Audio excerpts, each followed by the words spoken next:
Olá, bom dia, meus alunos.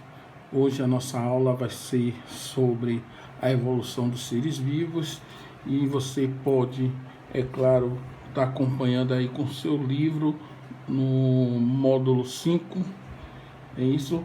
E a gente vai estar batendo um papo em relação à evolução dos seres vivos, algo que a gente até já viu nos capítulos anteriores, a partir do momento que a gente começa a estudar Charles Darwin e Lamarck, né? Então, são as referências da gente.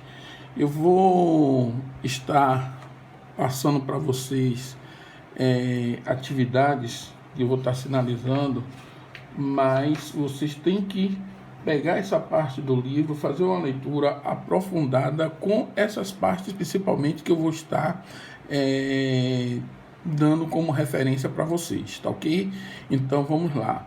Então, no primeiro momento, a gente vai pegar aqui um cronograma que é da trajetória de formação da Terra e dos seres vivos, né? Então nós vamos pegar a formação da Terra, que quando você pega a formação da Terra, você tem lá de 5 a 3 bilhões de anos atrás.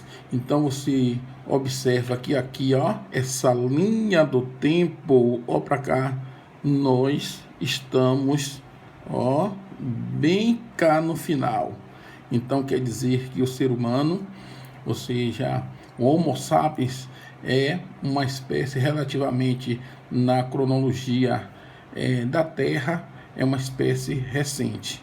Isso faz até, digamos assim, a gente pensar já no próximo capítulo, que é o quê? Que o homem é um agente transformador. Em pouco tempo ele conseguiu realmente transformar o nosso planeta.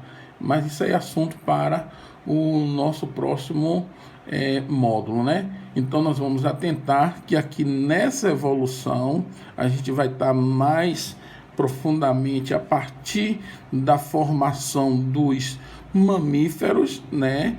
E nós vamos ver por que o ser humano ele realmente conseguiu ter essa evolução, se ele não é, digamos assim, um ser tão forte em relação a outras espécies. Mas por que realmente os seres humanos, nessa cronologia aqui, que muitos dos organismos, né, que viveram não conseguiram realmente evoluir, se adaptar, como fala Darwin, a os intempéries do nosso planeta. Então, eu vou estar aqui colocando alguns fatores que certamente você vai lembrar, até que eu já cheguei até a mencionar em sala de aula, que uma das evoluções para a gente é o que? Isso aqui, ó. Que é isso? O polegar oponível. E o polegar oponível, ou seja, ele consegue realmente tocar nas pontas de todos os dedos, né, o polegar. E isso faz com que o ser humano consiga manipular objetos. E isso é uma evolução da nossa espécie. É algo que outros primatas não têm.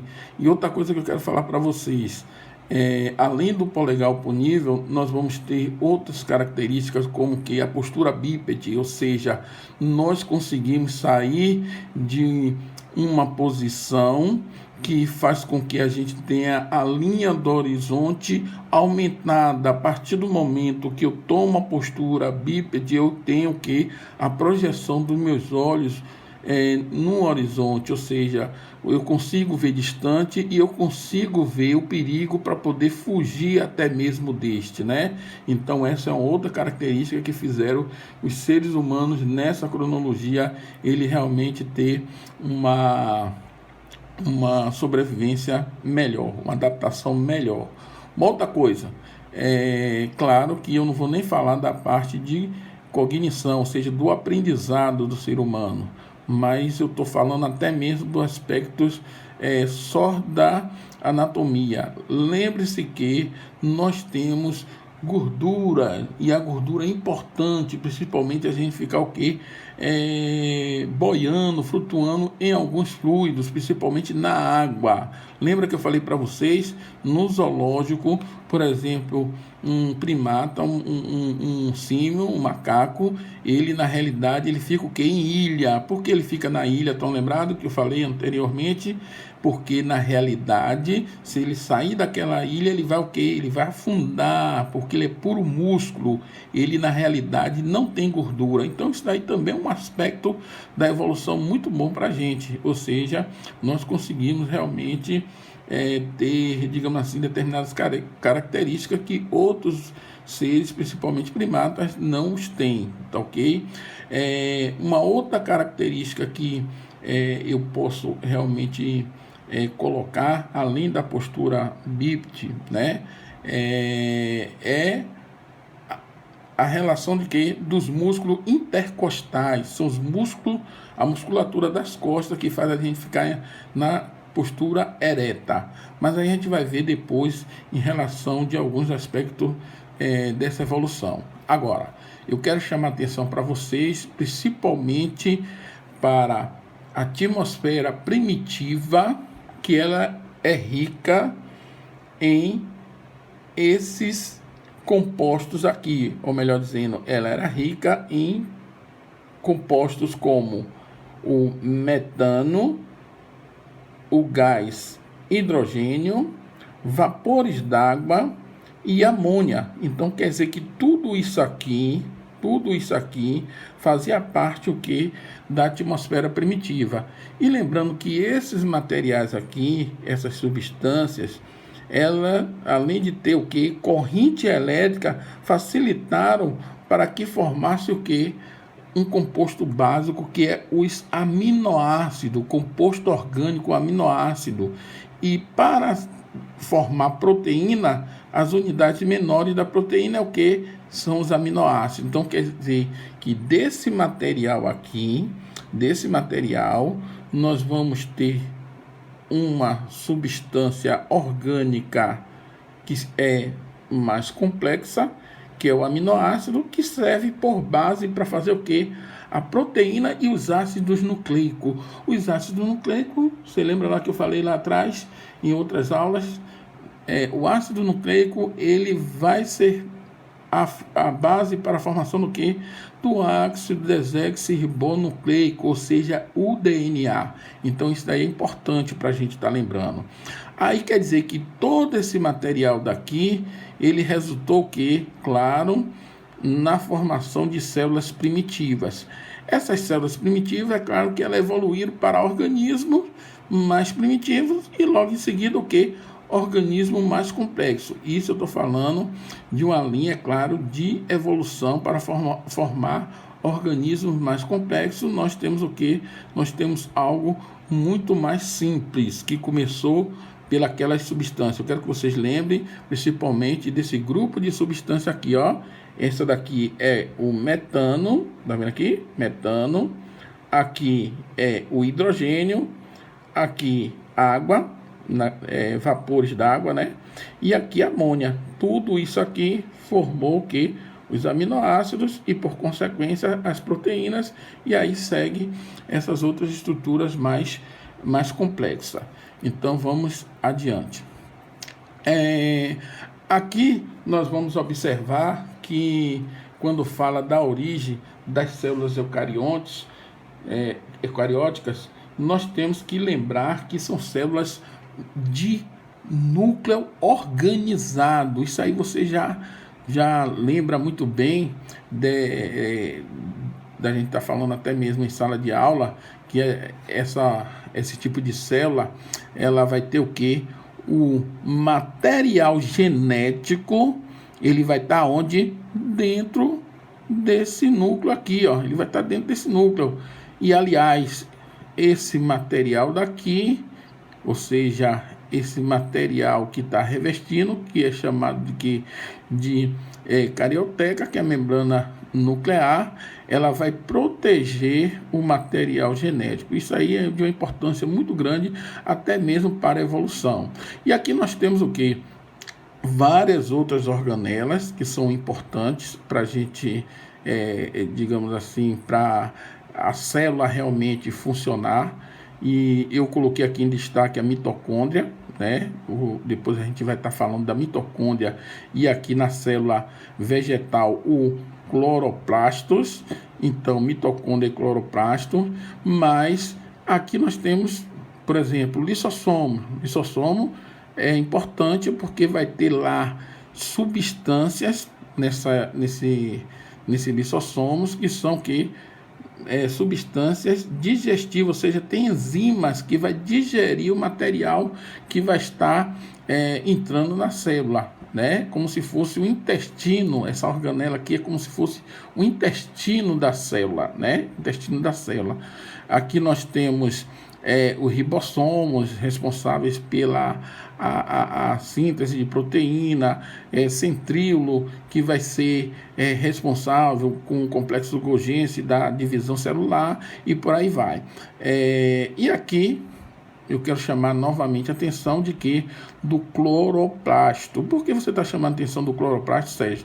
E também da mitocôndria? É como se fosse aqui células individualizadas, ou seja, essa estrutura, essa organela e essa organela daqui, praticamente, se ela fosse isolada, ela, digamos assim, teriam até uma característica de um organismo, né? Claro que na limitação da minha fala, viu? Não é que seja um organismo, mas quer dizer, aqui é que faz o quê? O papel de oxigenação da célula, ou seja, aqui você certamente no ano que vem vai estar estudando em biologia aquilo que é chamado ciclo de Krebs, e esse ciclo de Krebs mostra realmente como a célula ela gera energia por meio das mitocôndrias, tá ok? E faz com que isso realmente a célula seja alimentada. E a mesma coisa o cloroplasto. Os cloroplastos, na realidade, faz o que? A fotossíntese, que é a maneira dos vegetais ele está obtendo também energia. Então, aqui, célula animal, célula vegetal. Uma outra diferença importante é que na célula vegetal, além da membrana plasmática, vai ter o que? A parede celular. Vai ter aqui, ó, a parede celular, esse revestimento.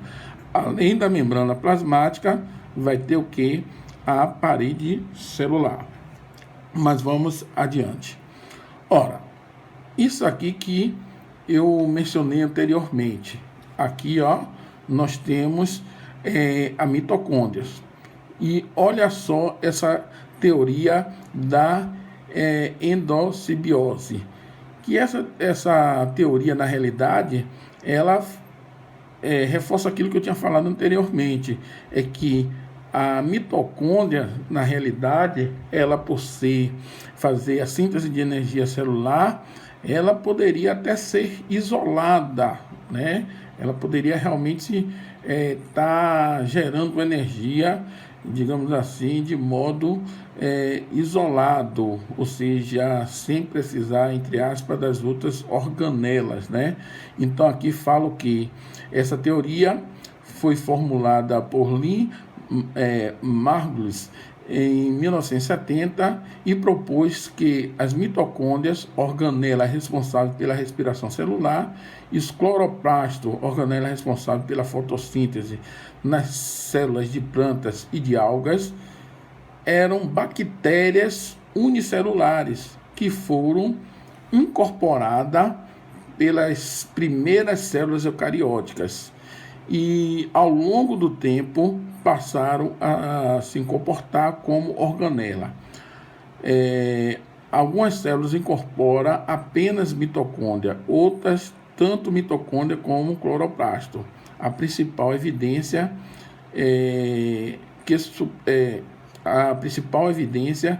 suposta essa teoria é a presença de DNA, né? Ou seja, o material aqui, ó, o DNA, o ácido desoxirribonucleico, presente nessa organela. Então é aquilo, quer dizer, supostamente, né, esse material ele estaria isolado, seria uma bactéria que sofreu uma modificação e ela o que? Se incorporou lá nas células dos eucariontes, desses organismos. Então, por isso que essa teoria ela é fundamentada, mas uma coisa que eu quero lembrar, que isso daí é o quê?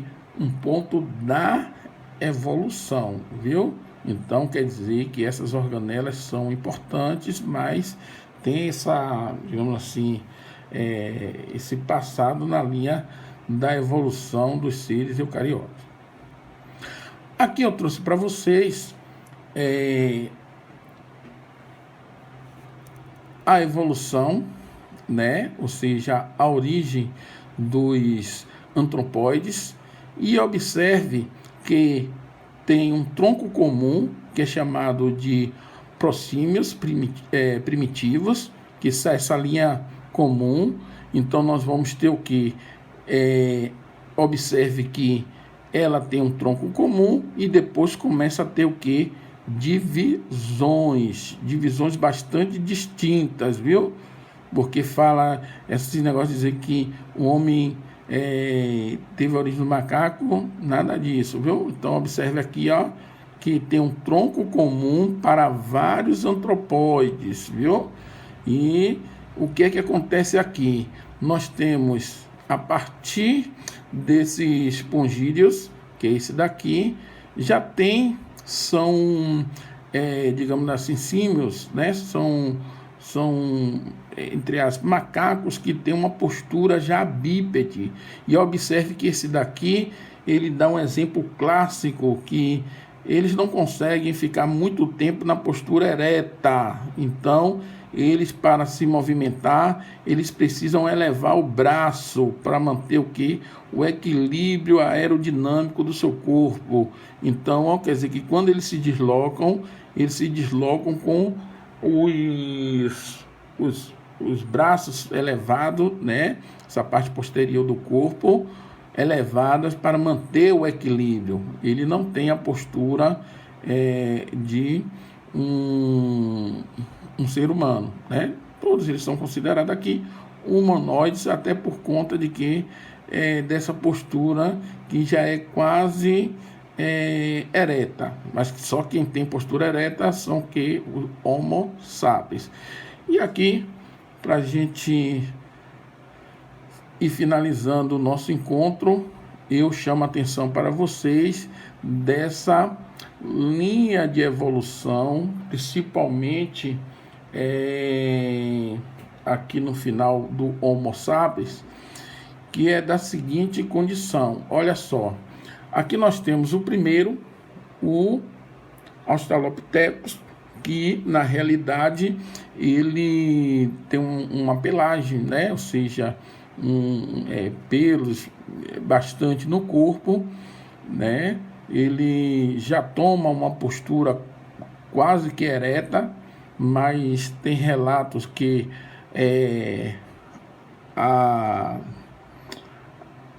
as palmas das mãos, o dorso das mãos, né?